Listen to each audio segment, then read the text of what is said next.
किसी भी पुस्तक को अगर आप खोलेंगे, चाहे स्कूल की बुक हो या कॉलेज की बुक हो, हर पुस्तक में सामने में आपको आउटलाइन या जिसे रूपरेखा कहते हैं लिखा हुआ मिलेगा, जो स्टूडेंट को मदद करता है समझने के लिए। कई सारे लोग रूपरेखा को देखते नहीं और सीधे पुस्तक में पढ़ने चले जाते हैं, उनको आइडिया नहीं रहता है कि पहला चैप्टर किसका, दूसरा चैप्टर किसका। यानी रूपरेखा मदद करता है समझने के लिए अंदर में क्या लिखा हुआ है। अगर आप कोई एक स्टोरी को पढ़ रहे हैं, कोई कहानी की पुस्तक को पढ़ रहे हैं और उसमें 15 चैप्टर है, पर आपको डायरेक्टली चैप्टर 10 में जाना है, तो आप समझ नहीं पाएंगे कि अध्याय 2 में क्या घटना घटी है, क्योंकि आधी स्टोरी खत्म हो गई है और बीच में आप उस स्टोरी को पढ़ना चालू करेंगे तो आपको शुरू में क्या हुआ उसकी कोई जानकारी नहीं, आपको स्टोरी और कहानी समझ में नहीं आएगी। लेकिन अगर आप ऑर्डर में पढ़ेंगे अध्याय 1, अध्याय 2, और आपको मालूम है कि यहां से यहां तक उसके जन्म के बारे में लिखा हुआ अध्याय 1 और 2, उसके बाद उसकी स्कूल और कॉलेज की पढ़ाई के लिए अध्याय 3 और 4 में लिखा हुआ है, और उसके बाद उसकी नौकरी के बारे में लिखा हुआ है, तो आपको एक पिक्चर क्लियर हो जाएगा कि इस व्यक्ति ने अपने जीवन को किस प्रकार गुजारा। जब यूहन्ना उस स्वर्ग के दृश्य को देख रहा है, यीशु उसे कहता है कि तू लिख। कोई भी चीजें लिखी रहेगी तो वो हमेशा बनी रहेगी, और चूंकि प्रकाशित वाक्य की जो पुस्तक है इसका अधिकांश हिस्सा भविष्य की घटनाओं से संबंधित है, अगर वो प्रॉपरली लिखा हुआ नहीं है, रिकॉर्डेड नहीं है, तो लोग जान नहीं पाएंगे। इसलिए उसका रिकॉर्ड होना बहुत जरूरी था, उसका लिखा जाना बहुत जरूरी था। इसलिए यीशु यूहन्ना से कहते हैं कि तू लिख। 1 अध्याय 9 पद से 11 पद तक यूहन्ना को यीशु की आज्ञा लिख, और उसके बाद वो दर्शन देखता है। यीशु 7 दीवटों के बीच में है। उसके बाद वो दर्शन देखता है यीशु को उसकी महिमा में। उसके बाद पद 17 और 18 में हम देखते हैं जब यीशु को उसकी महिमा में यूहन्ना देखता है तो वह मुर्दा सा गिर पड़ता है, और यीशु मसीह उसको एनकरेज करते हैं, उसे आश्वासन देते हैं, सांत्वना के शब्द देते हैं। और उसके बाद जो आखिरी जो 2 पद हैं, आज हम उसे समझने का प्रयास करेंगे। 19 और 20 पद, अध्याय 1 19 और 20 पद। आइए ध्यान से पढ़ते हैं। इसलिए जो बातें तूने देखी हैं और जो बातें हो रही हैं और जो बातें इसके बाद होने वाली है, उन सब को लिख ले। अर्थात उन 7 तारों का भेद जिन्हें तूने मेरे दाहिने हाथ में देखा था, और उन 7 सोने की दीवटों का भेद। वे 7 तारे 7 कलीसियाओं के दूत हैं, और वे 7 दीवट 7 कलीसियाएं हैं। आज के मैसेज का जो शीर्षक है, यूहन्ना को यीशु की आज्ञा क्या लिखना है, क्या लिखना है, व्हाट टू राइट, क्या लिखना है। यीशु मसीह उसे बताते हैं क्या लिखना है, और जो दर्शन वो देख रहा है उसकी रूपरेखा कैसी होगी। इस पुस्तक की रूपरेखा, इस पुस्तक की जो आउटलाइन है वो कैसी होगी, उसकी जानकारी यीशु मसीह यूहन्ना को देते हैं। प्रकाशित वाक्य यीशु का प्रकटीकरण है। यूहन्ना यीशु का दर्शन देखता है और यीशु चाहता है कि जो आउटलाइन है उसी आउटलाइन के आधार पर इस पुस्तक को वो लिखे। और 19वां जो पद है वो इस पुस्तक की आउटलाइन है।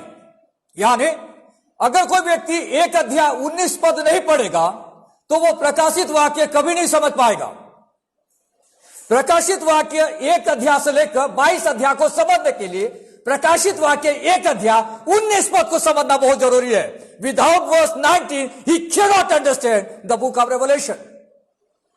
यह उसकी आउटलाइन है, यह उसकी रूपरेखा है। एक अध्याय 19वां पद क्या है? इसकी रूपरेखा देखिए, हम पढ़ते हैं। इसलिए जो बातें तूने देखी हैं, यीशु यूहन्ना से कह रहा है, लिख उन बातों को जो तूने देखी है। नंबर 1, लिख उन बातों को जो तूने देखी है। The things which you have scene.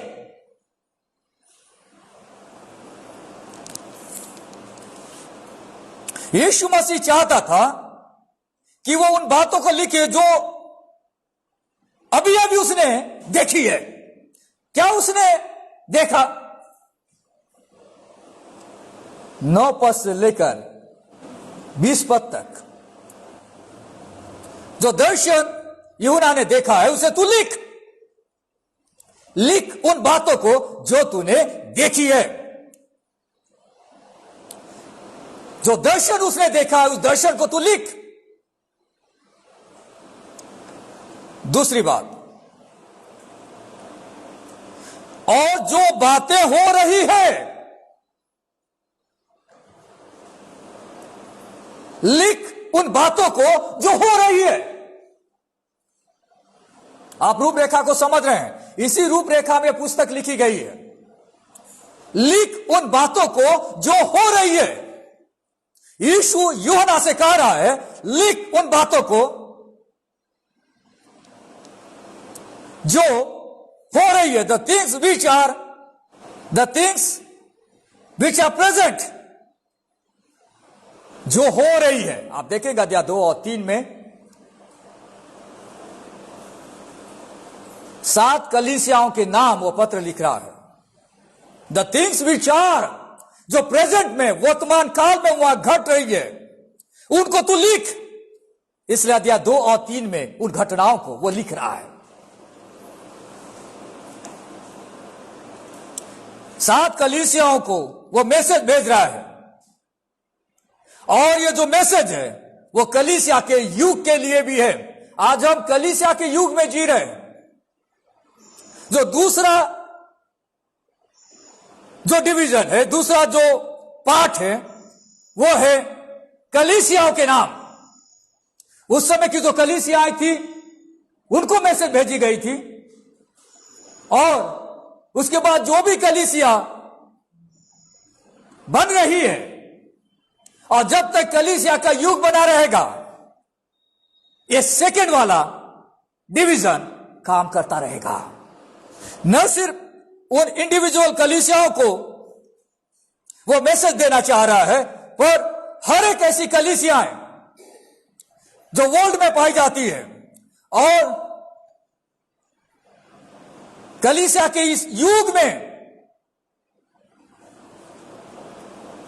जितनी भी कलीसियाएं हैं, उन सबों के लिए यह मैसेज है।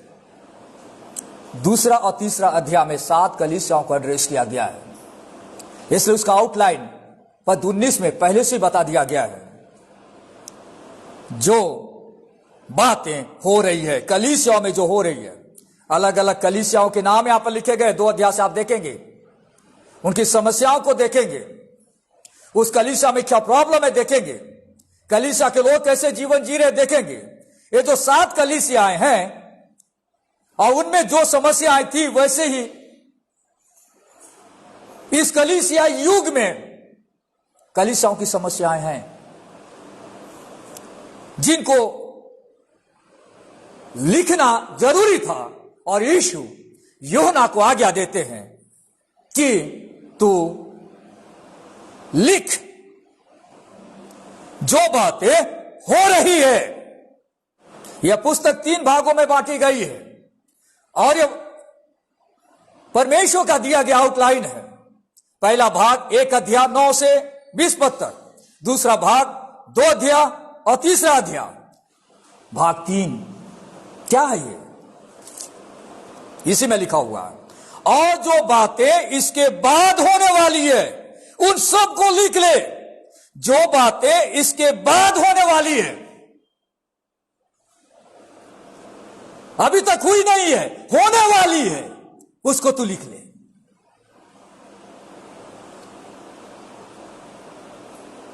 The things which shall take place after these things, future में जो घटनाएं घटने वाली है, चर्च के बाद, चर्च के युग के बाद जो घटनाएं घटने वाली है, उनको भी तू लिख ले। अध्याय 4 से लेकर अध्याय 22 तक भविष्य में घटने वाली घटनाओं का जिक्र किया गया है। आफ्टर दिस थिंग, इसके बाद जो बातें उसने दर्शन में देखी, पास में उसे लिख, जो हो रही है वर्तमान में उसे लिख, और जो बातें भविष्य में घटेगी उनको भी तू लिख ले।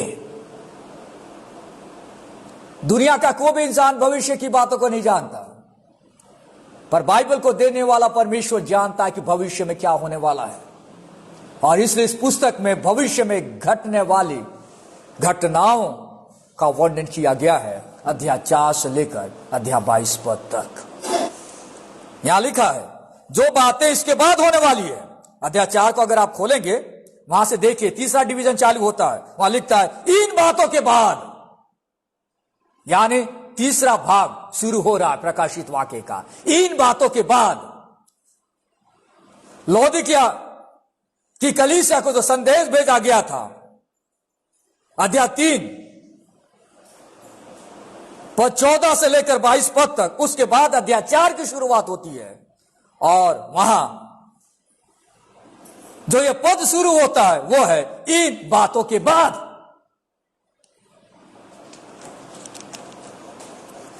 एक्चुअली में इन बातों के बाद जो शब्द है वो ग्रीक भाषा के मेटाओटो से आया हुआ है। ग्रीक भाषा में बहुत ही क्लियर बताया गया है कि जो 1 अध्याय 19 पद में जो शब्द आया है मेटाओटो, 4 अध्याय 1 पद में भी वही शब्द रिपीट हुआ है। हिंदी भाषा में भी बहुत ही क्लियर है। इसके बाद अध्याय 4 पद 1, इन बातों के बाद, यानी यीशु मसीह यूहन्ना के लिए रूपरेखा बनाकर देते हैं, और बिना रूपरेखा का कोई भी व्यक्ति इस पुस्तक को नहीं समझ पाएगा। मैं आपको बेसिक की ओर ले जाना चाह रहा हूं। जब तक आपको रूपरेखा की जानकारी ना हो, आप इस पुस्तक को नहीं समझ पाएंगे, कंफ्यूजन रहेगा। आज बहुत सारे लोग प्रकाशित वाक्य की पुस्तक से प्रचार करते हैं, पर आउटलाइन क्लियर नहीं है। जब तक आउटलाइन क्लियर नहीं होगा, वे इस पुस्तक को प्रचार नहीं कर पाएंगे। दुनिया का कोई भी प्रीचर, कोई भी पास्टर, जब तक इस पुस्तक की रूपरेखा को न समझे, वो इस वचन से सही प्रचार नहीं कर पाएगा। हम इससे क्या सीख सकते हैं? इस आउटलाइन से, पद 19 से, जब आप प्रकाशित वाक्य की रूपरेखा को समझेंगे तो भविष्य से जुड़ी घटनाओं को लेकर भ्रमित या कंफ्यूज नहीं होंगे। आज बहुत बड़ा कंफ्यूजन है पूरे वर्ल्ड में। अंत के दिनों में जो घटनाएं घटेगी उनको लेकर बड़ा कंफ्यूजन है प्रचारकों में। इसलिए इस पुस्तक की रूपरेखा को समझना बहुत जरूरी है। अगर कोई व्यक्ति इस पुस्तक की रूपरेखा को समझेगा तो भविष्य से जुड़ी घटनाओं को लेकर वो कभी भी भ्रमित नहीं होगा। आजकल आपने सुना होगा कई प्रचारकों के द्वारा एंटी क्राइस्ट के बारे में। एंटी क्राइस्ट आ गया है, कई लोग कहते हैं इस पुस्तक को पढ़कर। कई जगह में भूकंप हो रहा है, अब यीशु मसीह आने वाला है। महाक्लेश को लेके लोग कंफ्यूजन में है, सताव को लेकर लोग कंफ्यूजन में है। 1000 साल का रेम के बारे में यहां पर लिखा हुआ है, अनंत जीवन के बारे में यहां पर लिखा हुआ है। कई सारे ऐसे सब्जेक्ट हैं जो अध्याय 4 से लेकर 22 तक बताए गए हैं और जिसका गलत तरीके से प्रचार में इस्तेमाल किया जा रहा है। पर मैं आपको बताना चाह रहा हूं कि अध्याय 4 से लेकर 22 तक जो घटनाएं घटने वाली है वो अभी घटी नहीं है। इसलिए मैंने आपको कहा रूपरेखा को समझ लीजिएगा।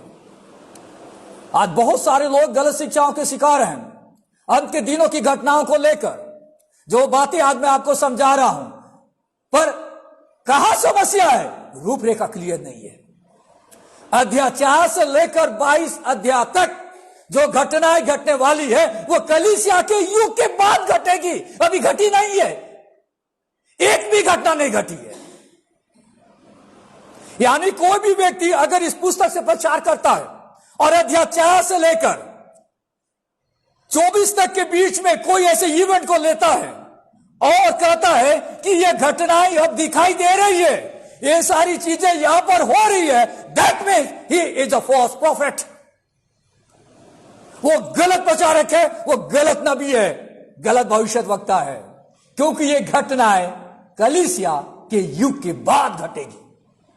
जब कलीसिया उठा ली जाएगी, जब कलीसिया का रैप्चर होगा, जब यीशु मसीह दोबारा आएगा, कलीसिया उठा ली जाएगी।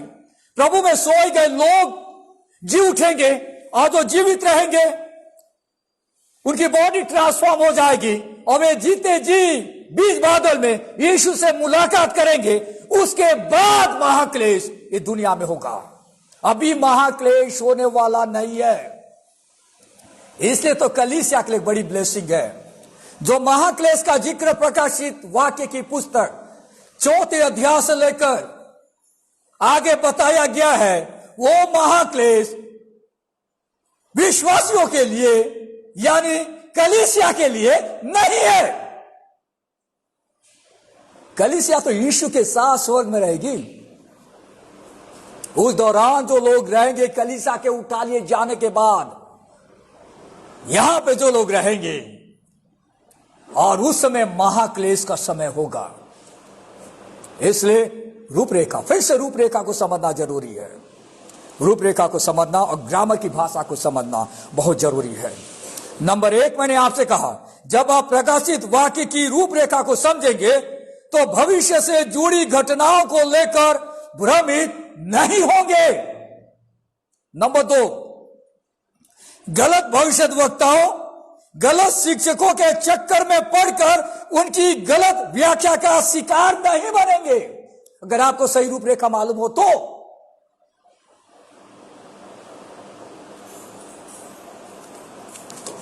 आउटलाइन को समझिए। बेसिक चीजों को समझना बहुत जरूरी है। गलत भविष्यद्वक्ताओं या गलत शिक्षकों के चक्कर में पड़कर उनकी गलत व्याख्या का शिकार आप नहीं बनेंगे अगर आप इस पुस्तक की आउटलाइन को, इस पुस्तक की रूपरेखा को समझ गए हैं। और रूपरेखा है 1 अध्याय 19 पद। आगे देखते हैं पद 20 में। पद 20 में अर्थात उन 7 तारों का भेद जिन्हें तूने मेरे दाहिने हाथ में लिखा था, और उन 7 सोने की दीवटों का भेद। वो दर्शन में देख रहा है 7 तारे और सोने की 7 दीवटें। यीशु मसीह यहां पे उस प्रतीक का अर्थ बताते हैं।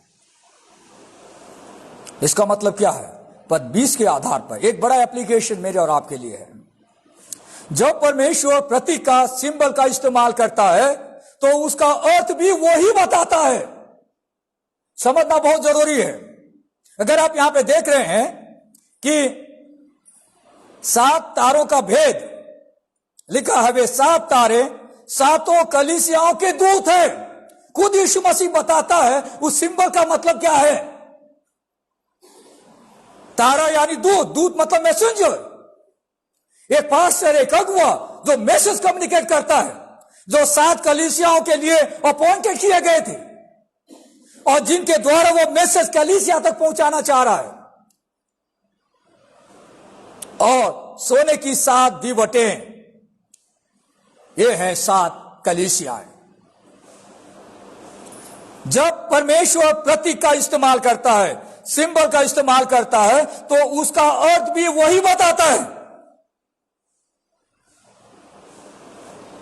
अब बाइबल में देखेंगे कि जब प्रतीक इस्तेमाल में आए हैं तो उसके बाद उसके अर्थ को भी बताया गया है, जिससे कि उस प्रतीक की गलत व्याख्या, गलत अर्थ कोई भी व्यक्ति न निकाले।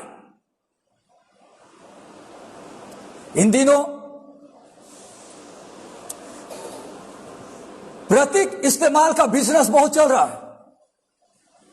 बोलेंगे कि मैंने तुम्हारे लिए दर्शन में देखा है और ऐसा ऐसा मैंने देखा है और इसका ऐसा ऐसा अर्थ होता है। वो खुद प्रतीक लाता है और खुद प्रतीक की व्याख्या भी करता है। बाइबल को समझना, अगर यीशु मसीह सिंबल का इस्तेमाल करता है, प्रतीक का इस्तेमाल करता है मैसेज को कम्युनिकेट करने के लिए, तो उस प्रतीक का अर्थ भी बताता है। यहां पे आपने देखा कि तारे जो है यीशु के दाहिने हाथ में है, तब यीशु मसीह उस प्रतीक का इस्तेमाल कर रहा है, बता रहा है कि ये जो तारे हैं वे मैसेंजर हैं, संदेशवाहक है, जो वचन सुनाने वाले लोग हैं, जो कलीसिया के लीडर है। तो दूसरा अर्थ किधर से निकलेगा? जब यीशु मसीह प्रतीक का अर्थ समझा रहा है तो कोई भी व्यक्ति अपना कोई अर्थ वहां पे नहीं ला सकता। पर इस प्रकार की शिक्षाएं बहुत ज्यादा फैल रही है और लोग इस प्रकार की गलत शिक्षाओं के शिकार भी बनते जा रहे हैं। जब परमेश्वर प्रतीक का इस्तेमाल करता है बाइबल में, तो उसका अर्थ भी वही बताता है। यानी अगर आप तारा क्या है समझना है इस कॉन्टेक्स्ट में, तो आपको समझना है कि ये तारा जो है मैसेंजर के लिए इस्तेमाल किया गया है। जो कलीसिया के लीडर है, जो पास्टर है, जो कलीसिया को लीडरशिप प्रोवाइड करते हैं, उन लोगों के लिए यह शब्द इस्तेमाल किया गया है।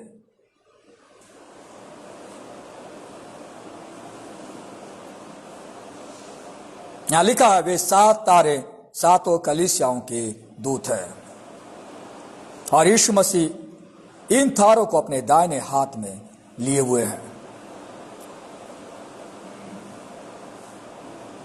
Pastors are very important as stars. Actually Bible में देखा जाए तो पास्टर वो व्यक्ति है जो बहुत ही महत्वपूर्ण व्यक्ति है। उनके लिए स्टार शब्द इस्तेमाल किया गया है। स्टार, तारा। मैं आपको आम भाषा में समझाऊंगा तारा का इस्तेमाल कैसे होता हमारे कॉन्टेक्स्ट, हमारी कल्चर में, हमारे देश में या ऑल ओवर द वर्ल्ड में। तारा शब्द का इस्तेमाल किन के लिए किया जाता है? स्टार किसके लिए किया जाता है? जो बहुत नामी लोग होते हैं उनके लिए स्टार शब्द इस्तेमाल किया जाता है। जैसे आप फिल्म इंडस्ट्री में जाएंगे तो बोलेंगे कि ये तो आज के जमाने का स्टार है।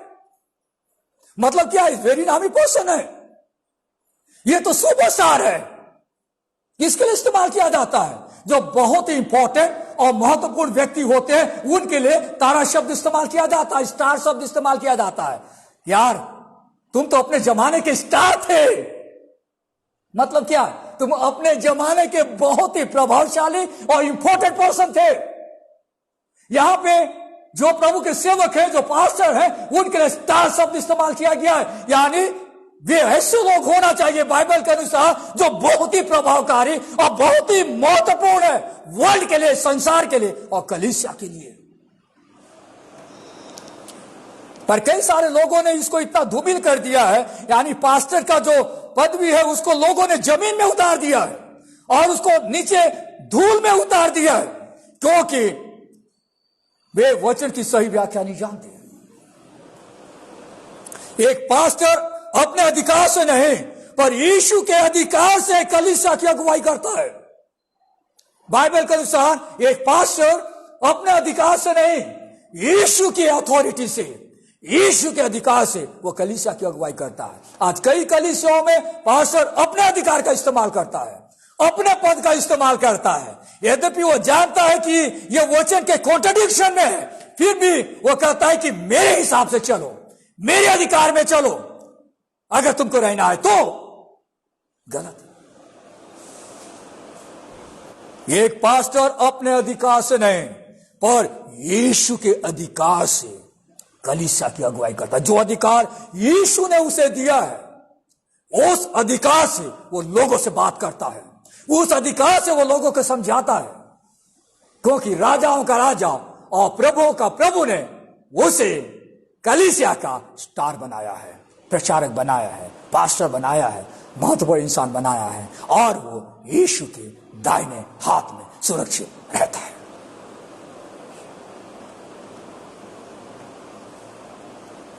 पास्टर वचन की शिक्षा के द्वारा बहुत सारे लोगों तक और लंबी दूरी तक ज्योति को पहुंचा सकता है। दिन के समय गिने चुने तारे दिखते हैं हमें, क्योंकि जो सूर्य का जो प्रकाश है उन तारों के प्रकाश को धरती पर आने से रोक देता है, क्योंकि सूर्य नजदीक है और तारे उससे भी और अंदर में है। पर आप रात के समय में देख पाएंगे कई सारे तारे टिमटिमाते हुए, अंधियारे में आप देख पाएंगे तारों को टिमटिमाते हुए, चमकते हुए। आसमान की ओर अगर आप देखेंगे तो अंधियारे में तारा चमकता है, अंधियारे में तारे चमकते हैं। प्रभु के मानने वाले लोगों को, जो इस दुनिया के अंधकार में रह रहे हैं, वहां तारों के जैसा चमकना है। एक पास्टर को अपने अधिकार से नहीं, पर यीशु के अधिकार से कलीसिया की अगुवाई करनी है। एक और चीज हम सीख सकते हैं, यहां पे बताया गया है 7 दीवट, 7 कलीसियाएं हैं। आत्मिक रूप में अंधकार से भरे संसार को उजियाला दिखाने की जिम्मेदारी कलीसिया को दी गई है। अगर कोई कलीसिया ये काम नहीं कर रही है तो कलीसिया बहुत बहुत कमजोर कलीसिया है। दीवट का काम क्या है? उजियाले को दिखाना। दीवट में तेल की बत्ती को रख दिया जाए तब वो उजियाला देता है। दीवट का खुद का उजियाला नहीं होता, वो सिर्फ उजियाला दिखाने का काम करता है। उसी प्रकार कलीसिया के सेंटर में जब यीशु मसीह रहता है तो यीशु की जो ज्योति है, यीशु का जो उजियाला है, वो हमारे ऊपर में आता है और हमारे द्वारा वो लाइट जो है वर्ल्ड में रिफ्लेक्ट करता है। यीशु की ज्योति रिफ्लेक्ट करता है, खुद की ज्योति नहीं। जब मैं और आप यीशु पर विश्वास करते हैं और यीशु हमारे दिल में रहता है, यीशु हमारे मन में रहता है, तो वो यीशु का प्रकाश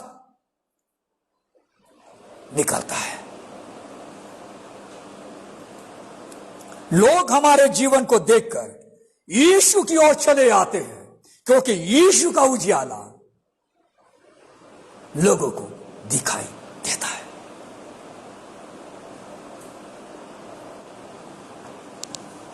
यूहन्ना को यीशु की आज्ञा क्या लिखना है? गॉड गिवन आउटलाइन, परमेश्वर के द्वारा दी गई रूपरेखा का जिक्र यहां पे किया गया है। इस रूपरेखा को अगर हम समझेंगे तो हम भविष्य से जुड़ी गई बातों को समझ पाएंगे। जो तूने देखी है, जो बातें हो रही है और जो उसके बाद होने वाली है, उन सब को तू लिख ले। जो प्रतीक इस्तेमाल में आए हैं, 7 तारों का भेद, 7 सोने की दीवटों का भेद, उसको समझाया गया है। ये वचन मुझे और आपको बहुत बड़ी बड़ी बातों को सिखाता है, और मैं विश्वास करता हूं कि जब कभी आप इस पुस्तक को पढ़ेंगे और पुस्तक में लिखी गई बातों को समझने का प्रयास करेंगे या किसी व्यक्ति से सुनेंगे, तो आप सही रीति से मूवमेंट कर पाएंगे। और परमेश्वर के वचन को समझ पाएंगे। आज मैंने आपके सामने 4 बड़ी बातें बताई। अध्याय 19 से 2 महत्वपूर्ण बात और अध्याय 20 से 2 महत्वपूर्ण बात।